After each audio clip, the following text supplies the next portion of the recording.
قُلْنَا اهْبِطُوا مِنْهَا جَمِيعًا فَإِمَّا يَأْتِيَنَّكُمْ مِنِّي هُدًى فَمَنْ تَبِعَ هُدَايَ فَلَا خَوْفٌ عَلَيْهِمْ وَلَا هُمْ يَحْزَنُونَ. நாம் கூறினோம், நீங்கள் அனைவரும் இங்கிருந்து இறங்கிவிடுங்கள். பிறகு உங்களுக்கு என்னிடமிருந்து நேர்வழி கிடைக்கும்போது யார் எனது நேர்வழியை பின்பற்றுகின்றார்களோ அவர்களுக்கு எவ்வித அச்சமும் இல்லை, அவர்கள் துயரப்படவும் மாட்டார்கள். அஸ்ஸலாமு அலைக்கும் வரஹ்மத்துல்லாஹி வபரகாத்துஹு. யா அய்யுஹல்லதீன ஆமனு தக்குல்லாஹ் ஹக்க துகாத்திஹி வலா தமூதுன இல்லா அன்தும் முஸ்லிமூன். அன்புகினிய சகோதர சகோதரர்களே, கம்பம் மஸ்ஜித் தௌஹீத் அறக்கட்டளை சார்பாக தினந்தோறும் ஒவ்வொரு விதமான செய்திகளை பார்த்து வருகின்றோம்.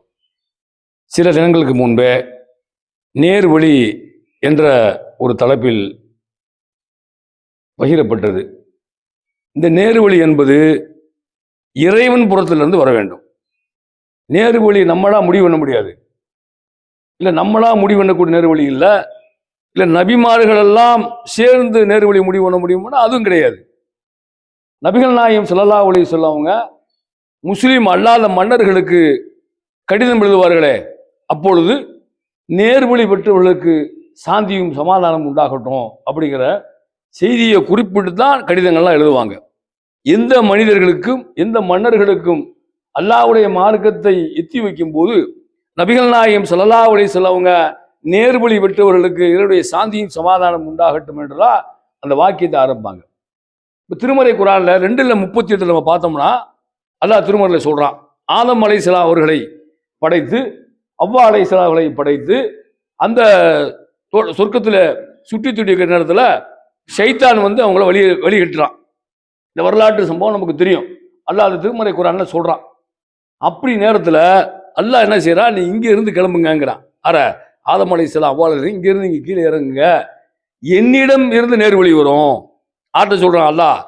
ஆதம் அலைஹிஸ்ஸலாத்திட்ட ஆலத்தில் சொல்றான், நீங்க இங்க இருந்து வெளியேறுங்க, இங்க இருந்து வெளியேறுங்க. யாரை வெளியே சொல்ற, எல்லாரும் வெளியேறுங்கிறான். 2 பேரும் இருக்கிறாங்க.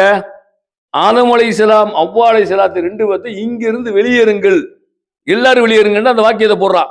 இப்ப 2 பேர் எல்லாரும் எப்படி இருக்க முடியும்?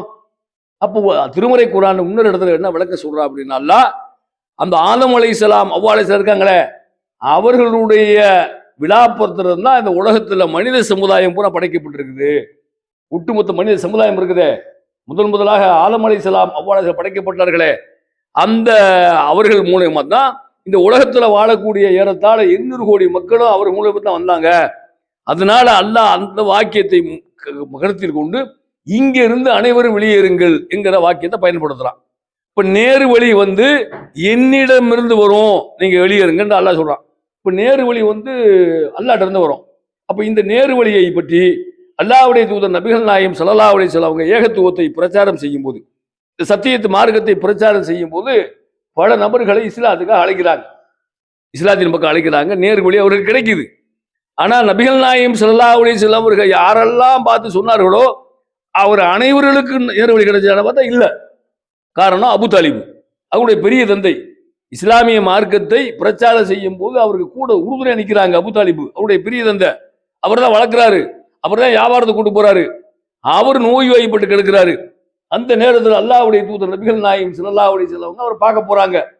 பார்க்க போய் அவர்கிட்ட நடம் விசாரிச்சுட்டு, நீங்க இஸ்லாத்துக்கு வந்துருங்க, லா இலாஹ இல்லல்லாஹ் முஹம்மது ரசூலுல்லாஹ் சொல்லி கலிமா சொல்லிருங்க, நான் அல்லாஹ்ட்ட பரிந்துரை செய்றேன், அல்லாஹ்ட்ட வந்து ஒரு ரெக்கமெண்டேஷன் பண்றேன், நீங்க இஸ்லாத்துக்கு வந்துருங்க, நரகத்துக்கு போயிடாதீங்க அப்படிங்கிற செய்தி சொல்றாங்க. அப்ப பக்கத்தில் இருக்கக்கூடிய இஸ்லாத்துடைய எதிரியா இருக்கக்கூடிய அபு ஜஹில், குத்துபா, சைபா, இவர்கள் என்ன சொல்றாங்க, போயிடாத, நீ போனா இந்த மார்க்கத்தை விட்டு வெளியேறி போயிட்ட என்ற ஒரு அவப்பேர் உனக்கு வந்துடும், நம்ம குடும்பத்துக்கு ஒரு கெட்ட பேர் ஆயிரும், கடைசி காலத்துல இஸ்லாத்தை ஏத்துக்கிட்டாரு அபு தாலிப்ங்கிற வரலாற்று சொல்லு வந்து அதுல வந்துடும், ஏத்துக்கிறாத அப்படின்னு சொல்லி அவங்க சொல்றாங்க. கடைசியா அவர் இஸ்லாத்துல இருந்து மௌத்தாம இஸ்லாத்தில் இல்லாம மௌத்தாகிறாரு. அல்லாஹ்வுடைய தூதர் நபிகள் நாயகம் ஸல்லல்லாஹு அலைஹி வஸல்லம் அழுகிறாங்க, தேம்பி அழுகிறாங்க.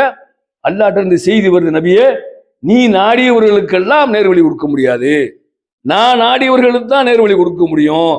அப்ப நேர்வழி யாரு கிடைக்குது? அல்லாஹ்வுடைய தூதர் நபிகள் நாயகம் ஸல்லல்லாஹு அலைஹி வஸல்லம் வளர்த்து ஆளாக்கிய இஸ்லாமிய மார்க்கத்தை பிரச்சாரம் பண்ணுறதுக்கு உறுதுணையா நின்ற அபூ தாலிபுக்கு நேர்வழி கிடைக்கல.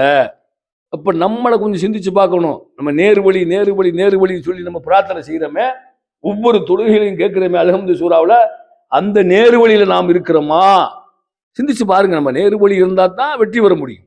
அப்ப அந்த நேர்வழி என்பது இறைவனிடத்திலிருந்து வரும். இறைவனிடம் தான் கொடுக்கணும். எந்த நபிமார்களும் நேர்வழி கொடுக்க முடியாத ஒரு சூழ்நிலையை இந்த குர்ஆன் ஹதீஸாக நம்ம பார்க்கிறோம். ஆக அன்புக்குரிய சகோதர சகோதரர்களே, நேர்வழியை பெற்று பின்பற்றி வாழக்கூடிய நன்மக்களாக அல்லாஹு ஸல்லல்லாஹு தஆலா உங்களை என்னை ஆக்கி வேண்டும் கூறி என் உரையை நிறைவு செய்கிறேன். வாஹிர தவானா அல்ஹம்துலில்லாஹி ரப்பில் ஆலமீன். அஸ்ஸலாமு அலைக்கும் வரஹ்மத்துல்லாஹி வபரகாத்துஹு.